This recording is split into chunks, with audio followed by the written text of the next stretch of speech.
अब ये सब मेरा भी है। आप ये क्या कह रहे हैं? जो सच है। बाजी, ये मिट्टी वाकई बहुत अच्छी है। हाँ हमजा, इसी से हम खूबसूरत बर्तन बनाएंगे। उसने लालची शौहर को हरा दिया, मगर कैसे?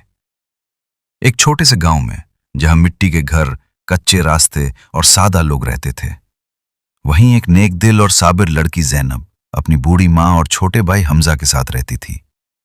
ज़ैनब निहायत खूबसूरत होने के साथ साथ बहुत मेहनती भी थी। वो रोज दरिया के किनारे जाकर नर्म मिट्टी लाती और अपने हाथों से निहायत खूबसूरत बर्तन बनाती। हमजा, आज हमें ज्यादा मेहनत करनी होगी। जी बाजी, इंशाल्लाह आज सब अच्छा होगा। बाजी, ये मिट्टी वाकई बहुत अच्छी है। हाँ हमजा, इसी से हम खूबसूरत बर्तन बनाएंगे।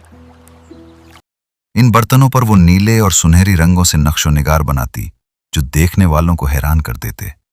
आपके हाथों में वाकई जादू है बाजी। ये सब अल्लाह का करम है हमजा। ये तो बहुत महंगे बिकने चाहिए। इंशाल्लाह आज हमें अच्छे दाम मिलेंगे। मगर बदकिस्मती से बाजार में कोई इसकी मेहनत की कदर ना करता। दुकानदार उसका मजाक उड़ाते और उसके कीमती बर्तनों को बहुत कम कीमत में खरीद लेते, जिस पर ज़ैनब खामोशी से सब्र कर लेती।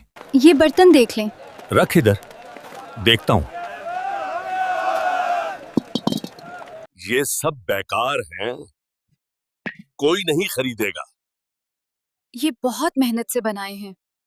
बाजी, फिर भी नहीं बिके? नहीं हमजा, मगर कोई बात नहीं। एक दिन बाजार में एक नया आदमी आया जिसका नाम करीम था। वो साफ सुथरे कपड़ों में मलबूस था और बातों में बहुत मीठा, मगर उसकी आंखों में एक अजीब सी चमक थी। जब उसने ज़ैनब के बनाए हुए बर्तन देखे तो रुक गया और पहली बार किसी ने ज़ैनब के हुनर की दिल से तारीफ की। ये तुमने बनाया है? जी। वाकई बहुत खूबसूरत है। आपको वाकई पसंद आया? हाँ, बहुत कम लोग ऐसा काम कर पाते हैं। ज़ैनब हैरान रह गई, क्योंकि उससे पहले किसी ने उसके काम को इस तरह सराहा नहीं था।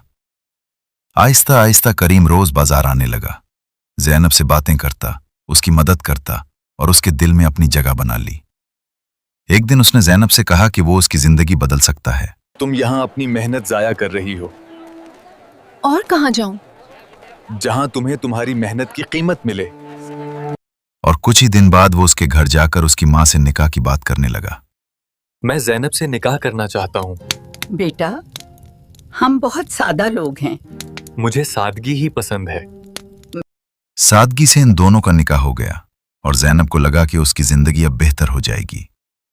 मगर शादी के कुछ ही दिन बाद करीम का असल चेहरा सामने आने लगा। उसका वो ज़ैनब से बार बार घर के बारे में पूछता और एक दिन उसने साफ कह दिया कि अब ये सब कुछ उसका भी है। ये घर तुम्हारे नाम है ना? जी, अम्मी ने मेरे नाम किया था। अच्छा, अब ये सब मेरा भी है। आप ये क्या कह रहे हैं? जो सच है। इसके बाद उसने ज़ैनब को मजबूर करना शुरू कर दिया कि वो अपने तमाम बर्तन उसे दे ताकि वो खुद बेच सके। ज़ैनब मेहनत करती और करीम सारा पैसा ले लेता। घर में झगड़े बढ़ने लगे और हमजा को भी करीम का रवैया पसंद ना आया। मगर ज़ैनब सब्र करती रही और उम्मीद रखती रही कि शायद एक दिन सब ठीक हो जाए। लेकिन करीम के दिल में कुछ और ही चल रहा था। एक रात वो अकेला बैठा सोच रहा था कि अगर ज़ैनब का घर उसके नाम हो जाए तो वो सुकून से जिंदगी गुजार सकता है। इसके जहन में एक खतरनाक मंसूबा आया कि वो ज़ैनब को रास्ते से हटा दे। अगले दिन उसने अचानक नरमी दिखाते हुए ज़ैनब को दरिया के किनारे सैर पर जाने की दावत दी। ज़ैनब हैरान तो हुई, मगर उसने उस पेशकश को कबूल कर लिया। शाम के वक्त दोनों कश्ती में बैठकर दरिया की सैर करने लगे। माहौल बहुत पुरसुकून था, मगर करीम के दिल में एक खौफनाक इरादा छुपा हुआ था। जब ज़ैनब पानी में हाथ डालकर लहरों का मजा ले रही थी तो करीम आहिस्ता आहिस्ता उसके पीछे आया ताकि उसे धक्का दे सके। आप मेरे पीछे क्यों खड़े हैं? मैं बस तुम्हें संभाल रहा था।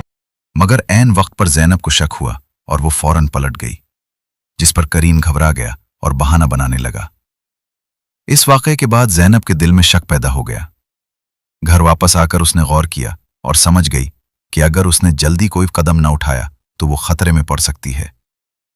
उसने एक मंसूबा बनाया और अगले दिन करीम से नर्म लहजे में बात करते हुए कहा कि उन्हें अपनी जिंदगी बेहतर बनाने के लिए कोई बड़ा कारोबार करना चाहिए।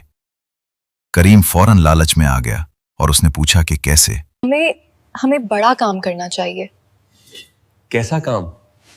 ऐसा जिससे हम अमीर हो जाएं। हाँ, हाँ, यही तो मैं चाहता था।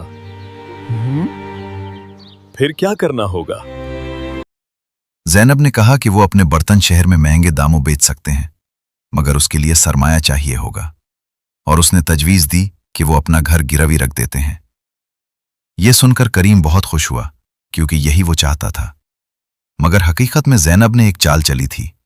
उसने चुपके से अपने भाई हमजा और गांव के बुजुर्गों को सारी हकीकत बता दी।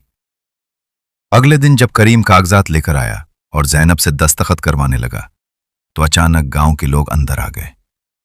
बुजुर्गों ने करीम को रोक लिया और ज़ैनब ने सबके सामने उसकी हकीकत बयान कर दी। उसने बताया कि करीम ने उससे मोहब्बत के लिए नहीं, बल्कि उसके घर के लिए शादी की थी और दरिया पर उसे नुकसान पहुंचाने की कोशिश भी की थी। करीम ने इनकार करने की कोशिश की, मगर उसके अपने अल्फाज और हरकत ने उसे बेनकाब कर दिया। गांव के बुजुर्गों ने फैसला सुनाया कि करीम ने धोखा दिया है और उसे फौरन गांव से निकाल दिया जाए। करीम गिड़गिड़ाता रहा, मगर अब बहुत देर हो चुकी थी। वो खाली हाथ गांव छोड़कर चला गया। ज़ैनब ने सिक का सांस लिया और अल्लाह का शुक्र अदा किया।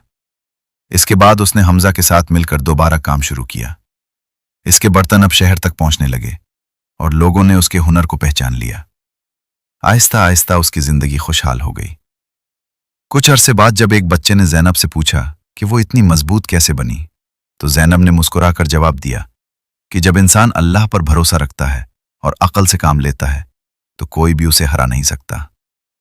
यही उसकी जिंदगी का सबसे बड़ा सबक था कि सब्र, ईमान और समझदारी के साथ हर मुश्किल पर काबू पाया जा सकता है। अगर आपको यह कहानी पसंद आई तो याद रखें, जिंदगी में मुश्किल वक्त जरूर आता है, मगर जो सब्र और अक्ल से काम लेता है वही आखिर में जीतता है।